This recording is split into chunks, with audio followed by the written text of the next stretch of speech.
Alta Profit, assurance vie, retraite, immobilier, le meilleur de l'épargne en ligne depuis plus de 25 ans. Le conseil en plus présente Sud Radio, les incontournables de la gestion de patrimoine. Thomas Binet. Nous nous retrouvons comme tous les jeudis soirs avec notre consultante Catherine Baudenot, directrice marketing, offre et communication chez Alta Profit pour parler gestion de patrimoine. Bonsoir Catherine. Bonsoir Thomas. Aujourd'hui, vous nous parlez mathématiques. Alors, quand on a une somme à placer, comment viser de la performance en maîtrisant le risque ? En assurance vie, l'épargnant fait face à des centaines de fonds qui sont face à lui.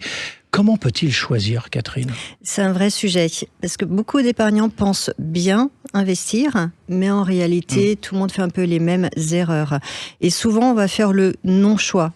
En fait, on va soit sécuriser trop par prudence ou par peur de l'inconnu, soit aller vers ce qu'on connaît, donc investir sur le S&P 500 ou sur le CAC 40. Alors du coup, on passe à côté probablement d'opportunités, ou alors on prend des risques sans le savoir. Exactement, parce qu'en fait, bien investir, c'est pas simple, parce que construire une allocation, c'est pas juste empiler des lignes et des fonds différents. Il faut comprendre ce qu'ils contiennent, regarder les corrélations entre les fonds et éviter les redondances. Alors justement, la redondance, c'est quoi ? Par exemple, si vous investissez à la fois sur le S&P 500, sur le Nasdaq et sur un indice monde comme le MSCI World, en fait, vous allez investir 3 fois sur les grandes entreprises de la tech américaine. Donc vous croyez diversifier, mais en fait vous allez détenir un cœur de portefeuille qui sera commun sur les 3. Résultat, vous allez avoir une allocation déséquilibrée sans forcément vous en rendre compte. Et vous nous avez parlé également de corrélation. Oui, en fait, si tous vos supports réagissent pareil aux mêmes événements, en fait, vous n'êtes pas réellement diversifié. En cas d'imprévu, c'est l'allocation tout entière qui va tout encaisser en même temps. Donc si je vous comprends bien, Catherine, construire une bonne allocation, c'est extrêmement technique. Oui, et en tout cas, c'est très exigeant, puisqu'il faut maîtriser des centaines de fonds, il faut analyser les historiques, il faut comprendre les réactions de chaque fonds en fonction de quel stimuli. Donc, pour un particulier, c'est quasi impossible de le faire vraiment correctement. Et même pour un professionnel, il faut des outils très avancés. Et c'est là que les robo-advisors font la différence, Catherine. Exactement. Leur force, en fait, c'est la puissance d'analyse. Un robo-advisor, il va s'appuyer sur un volume de données colossal. Il va prendre des historiques de marché sur plusieurs décennies. Il va analyser des centaines de fonds. Il va analyser les corrélations entre les fonds. Et donc, tout ça, c'est quasiment impossible à traiter à la main dans un temps raisonnable. Et surtout que, pendant ce temps-là, les marchés, eux, ils continuent de bouger. Alors, pour notre épargnant, ça change quoi concrètement ? Concrètement, ça va permettre de créer des allocations beaucoup plus robustes. En plus, les robo-advisors vont simuler des centaines de scénarios en fonction de plusieurs hypothèses d'évolution des marchés. Et ils vont donc optimiser et choisir le meilleur scénario à un instant T, et tout ça en quelques secondes.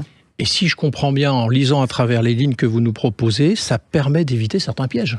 Oui, et notamment la fausse diversification dont je parlais tout à l'heure, ou alors une surexposition à une zone ou à un secteur, ou alors le fait d'avoir un niveau de risque qui finalement n'est pas adapté à son profil. Donc le robot, il va optimiser la performance potentielle et surtout, il va optimiser la robustesse dans la durée. Et en plus, un robot, ça n'a pas d'émotion. Donc, il ne panique pas en cas de baisse et il ne s'emballe pas en cas de hausse. Donc, si je vous entends bien, c'est la solution idéale ? En tout cas, c'est une solution à forte valeur ajoutée. Alors, attention, tous les robots, derrière le mot robot-advisor, il y a des réalités différentes. Tous les robots ne se valent pas. Donc, il faut aller voir vraiment quelles sont les approches qui sont derrière. Certains modèles sont basiques et d'autres sont beaucoup plus sophistiqués. Alors, qu'est-ce qu'il faut le regarder justement concrètement pour bien choisir ? Regardez donc le modèle, la qualité des données, la façon dont l'allocation est construite et réajustée. Et surtout, regardez aussi la supervision humaine. Parce qu'un algorithme, aussi puissant soit-il, il va s'appuyer sur le passé et sur des hypothèses. Le regard humain va apporter le recul et va gérer en fait les situations un peu inédites. Bon, finalement, on a une battle entre la technologie et l'humain, Catherine ? C'est les deux. L'un ne va pas sans l'autre. Ça se complète. L'idéal, c'est d'avoir les deux. D'accord. Et c'est l'alliance des deux qui est la solution la plus forte. La technologie pour analyser et optimiser, l'humain pour comprendre, ajuster et pour accompagner. Merci Catherine, et on vous retrouvera non pas jeudi prochain parce que c'est l'été pour tout le monde, on vous retrouvera à la rentrée bien évidemment, et pour ceux qui veulent écouter et réécouter, ils peuvent le faire en retournant sur sudradio.fr, sur notre chaîne YouTube. Il y a toutes les anciennes chroniques de cette année. Vous pouvez évidemment travailler cet été en réfléchissant à votre investissement. Sud Radio, les incontournables de la gestion de patrimoine.